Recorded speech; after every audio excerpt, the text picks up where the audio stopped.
तो प्यारे दोस्तों, अगर आप चाहते हो कि इंग्लिश बोलते वक्त आप लोगों को बोर करने की बजाय उसे हैरान कर दो, तो फिर यू आर वेलकम की जगह आपको कहना चाहिए the pleasure is mine. Happy birthday की जगह आपको कहना चाहिए many happy returns.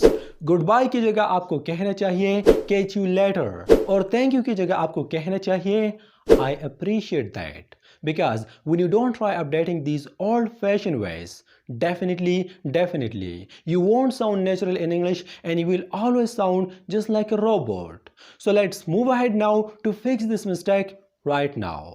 Are you ready? Number 1, सालगिरह के मौके पर हम हमेशा बोलते रहते हैं happy birthday happy birthday happy birthday. ये 100% करेक्ट है, आप बोल सकते हो, इसमें कोई दिक्कत नहीं। लेकिन हमेशा सिर्फ एक ही लफ्ज़ एक ही सेंटेंस इस्तेमाल करना बोरिंग लगता है। इसकी जगह आपको कहना चाहिए many happy returns, many happy returns. और इसका मतलब है कि आपकी ज़िंदगी लंबी हो, आप इसी तरह हर साल बर्थडे मनाते रहो। Many happy returns. आप ऐसा भी कह सकते हो शॉर्ट में HB। HB के मानी है हैप्पी बर्थडे अगर आप किसी को टेक्स्ट भेजना चाहते हो। और आप ऐसा भी कह सकते हो have a great one, have a great one. One की यहाँ पर मानी है बर्थडे, यानी हैव अ ग्रेट बर्थडे। और इसका भी यही मतलब है कि सालगिरह मुबारक हो। या फिर आप ऐसा भी कह सकते हो congratulation you survive another trip around the sun. Congratulations you survived another trip around the sun. और इसका मतलब है कि आपको बहुत बहुत मुबारक हो, आपने सूरज के गिर्द एक और चक्कर यानी एक और सफ़र मुकम्मल किया, यानी एक साल पूरा हो गया। तो हैप्पी बर्थडे की जगह आप बोल सकते हो many happy returns, have a great one, congratulation you survived another trip around the sun. Number 2, you are welcome. जब भी कोई आपको थैंक यू कहे तो थैंक यू के जवाब में आप कह सकते हो यू आर वेलकम। 100% सही है, इसमें कोई दिक्कत नहीं। लेकिन इसकी जगह आप कह सकते हो और आपको कहना चाहिए you are very welcome, you are very welcome, या the pleasure is mine, the pleasure is mine.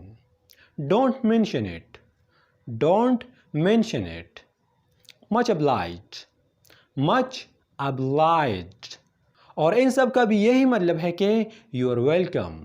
तो जब भी कोई आपको कहे थैंक यू तो जवाब में आपको सिर्फ यू आर वेलकम नहीं कहना चाहिए, आपको कहना चाहिए you are very welcome, the pleasure is mine, much obliged और don't mention it, don't mention it.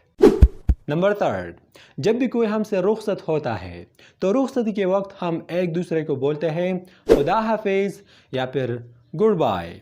सही है, आप कह सकते हो गुड बाय, लेकिन गुड बाय की जगह आप ऐसा भी कह सकते हो टेक केयर, टेक केयर या goodbye, both are correct.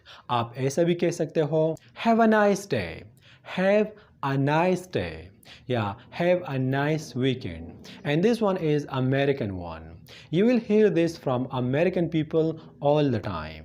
और लास्ट में it was nice seeing you, it was nice seeing you। जब आप किसी से पहली बार मिलते हो, किसी स्ट्रेंजर वगैरह से, और जब वो आपसे रुखसत होता है तो यहाँ पर आप बोल सकते हो, चाहे व्हाट्सएप पर हो, मैसेंजर पर, या किसी और सोशल मीडिया प्लेटफॉर्म पर हो, या आमने सामने हो, तो आप उसे लिख सकते हो और कह सकते हो it was nice seeing you, it was nice seeing you. और लास्ट में my favourite one, catch you letter, catch you letter. इसका भी यही मतलब है कि गुड बाय।